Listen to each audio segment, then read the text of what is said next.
आज अंतःकरण अत्यंत उल्लास से, समाधान से और कृतज्ञता से भरा हुआ है। हमारा संपूर्ण राष्ट्र और पूरा विश्व भी आज भगवान श्री राम की प्रतिष्ठा से आलोकित होने का पर्व आरंभ हो चुका है। यह केवल एक मंदिर में एक मूर्ति की प्रतिष्ठा नहीं है, यह इस देश की अस्मिता, इस देश का स्वाभिमान और इस देश का आत्मविश्वास, इसकी प्रतीक्षा है। 500 वर्षों की प्रतीक्षा के पश्चात यह संभव हो सका। इसके जो अनेक कारण हैं, उनके ऊपर तो आलोक हमारे सारे सम्माननीय अभ्यागत डालेंगे ही। मैं केवल एक काम के लिए यहां पर खड़ा हूं, छोटा सा काम। कारण तो अनेक होते हैं, लेकिन अनेक कारण मिलते मिलते आखिर वे एक विशिष्ट स्तर तक पहुंच जाते हैं और उस स्तर पर कोई महापुरुष हम लोगों को उपलब्ध होता है और उस विभूति के कारण युग परिवर्तित हो जाता है। इस प्रकार का परिवर्तन लाने के लिए अपने जीवन को साधना पड़ता है और इस प्रकार जीवन साधने वाले हमारे इस देश की परंपरा के अनेक महान रत्नों में आज हम लोगों को समय की आवश्यकता, युग की आवश्यकता, सनातन के अंतःकरण की आवश्यकता के रूप में हमारे सम्माननीय प्रधानमंत्री जी प्राप्त हुए हैं।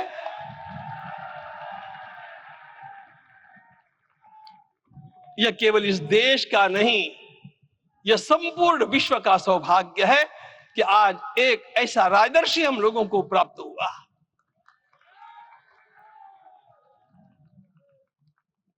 आपके मंगल हाथों से आज प्रतिष्ठा होने की बात थी, वह स्वाभाविक भी था, वो होना ही था मित्रों। लेकिन मुझे इस बात का आश्चर्य हुआ जब मुझे लगभग 20 दिन पूर्व समाचार मिले कि माननीय प्रधानमंत्री जी को इस प्रतिष्ठा के लिए स्वयं अपने लिए क्या क्या अनुष्ठान करके सिद्ध करना चाहिए, स्वयं को उसकी नियमावली आप लिख करके भेजें।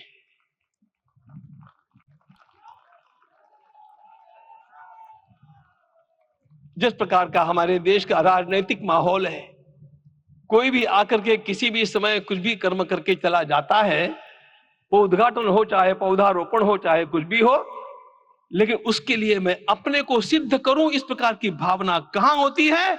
यदि किसी ने पूछा तो मैं कहूंगा कि यहां होती है। भगवान श्री राम की प्रतिष्ठा करनी है। भारतीय जीवनादर्शों के सर्वोच्च आदर्श भगवान श्री राम है और इन समस्त जीवनादर्शों की प्रतिष्ठा करने के समान ही यहां की प्रतिष्ठा रही है। इसलिए एक महान विभूति को ऐसे लगा कि मैं अपने को भी साधूं। मैं कर्मणा मनसा वाचा, कर्म से, मन से और वाणी से अपने को उसके लिए शुद्ध बनाऊं, सिद्ध बनाऊं, और उसका मार्ग तप ही है। भगवत गीता ने कहा, यज्ञ दान तप कर्म न त्याज्यम कार्य में तत्। तप से ही विशेष परिशुद्धि होती है। आज मुझे आपको बतलाने समय अंतःकरण गदगद होने की अनुभूति हो रही है। मैंने तो कहा था, हम लोगों ने महापुरुषों से परामर्श करके लिखा था, आपको केवल 3 दिन का उपवास करना है। आपने 11 दिन का संपूर्ण उपोषण किया। हमने 11 दिन एक भुक्त रहने के लिए कहा था, उन्होंने अन्न का ही त्याग कर दिया। महाभारत में कहा गया है, अनशन यह सबसे बड़ा तप है, अनशन। और उसको उनके जीवन में साकार होते हुए मैंने केवल देखा नहीं, मैं थोड़ा तार्किक हूं। आपकी परम पूजनीय माता जी से मिलकर के मैंने उसको रिकन्फर्म भी किया था कि आपका ये अभ्यास 40 वर्षों का है। ऐसा तपस्वी कोई राष्ट्रीय नेता प्राप्त होना यह सामान्य बात नहीं है। वे इन दिनों में हमने कहा था कि आपको विदेश प्रवास नहीं करना चाहिए, क्योंकि सांसर्गिक दोष भी आते हैं। विदेश प्रवास टाल दिया सांसर्गिक देशों के इस दोषों की संभावना के कारण, लेकिन दिव्य देशों का प्रवास ऐसा किया। नासिक से आरंभ किया, गुरुवायूर गए, श्रीरंगम गए, रामेश्वरम गए। इन सारे स्थानों पर जाकर के वहां के परमाणुओं को लेकर के और पूरी भारत माता के हर कोनों में जाकर के मानो वे निमंत्रण दे रहे थे कि आइए दिव्य आत्माओं, अयोध्या पधारिए और हमारे राष्ट्र को महान बनाने के लिए आशीर्वाद दीजिए।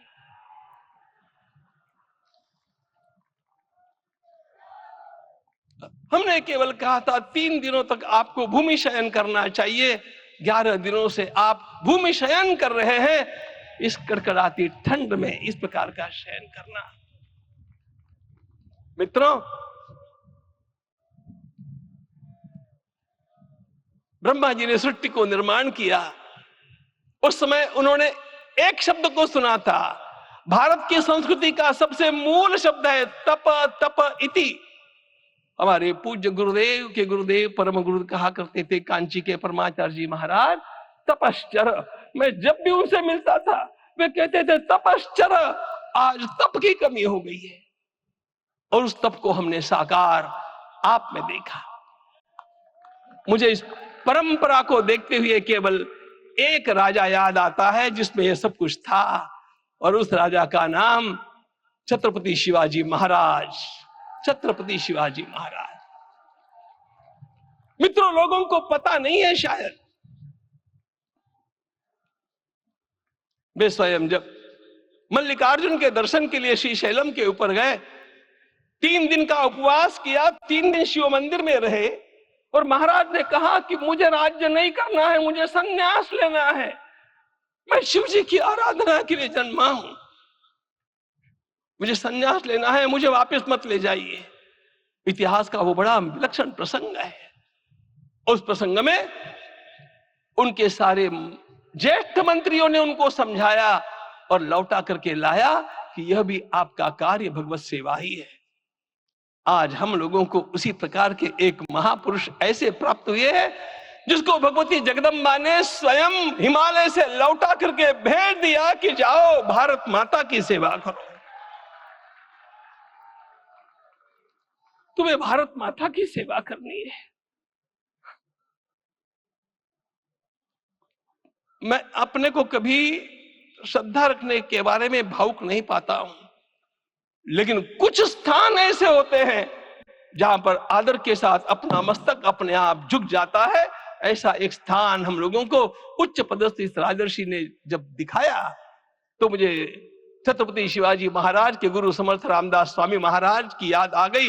उन्होंने शिवाजी का वर्णन किया, निश्चयाचा महामेरु, निश्चयाचा महामेरु, बहुत जनासी आधारू, अखंड स्थितिता निर्धारू, श्रीमंत योगी, श्रीमंत योगी, श्रीमंत योगी। हम लोगों को आज एक श्रीमंत योगी प्राप्त हुआ।